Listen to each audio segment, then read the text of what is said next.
How things work in science is you actually have an active theory and you test pretty much all of the ideas, or you double check with experiments what's going on.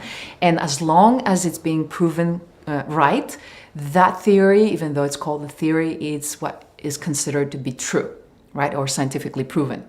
So in this case, M theory, we do know so far, and it's been around as a knowledge for more than a couple of decades, we do know that there are 11 dimensions so far. You never know what's going to come to the future. And we do know there are infinite parallel universes.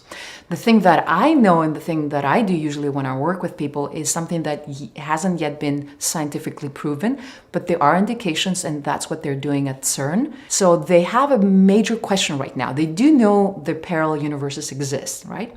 But they have the question, do they communicate?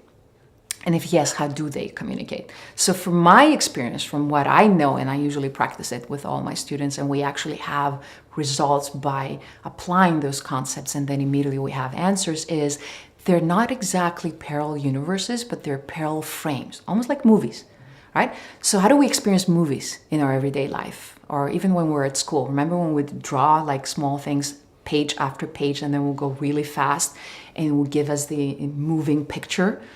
That's what happens in the universe. So the frames, static frames almost, that we call two-dimensional, and our consciousness moves from frame to frame to frame and gives us the illusion of even movement, the actual movement of my hand, for example, or our lives.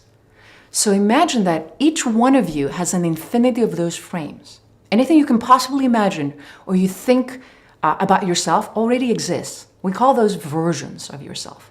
So now, to go back to your question, they don't know if there are frames that they're communicating, but from my experience, which is yet to be, I think scientifically proven, that is true, and that's how we have the experience, by changing the way we feel and think and hopping from frame to frame to frame.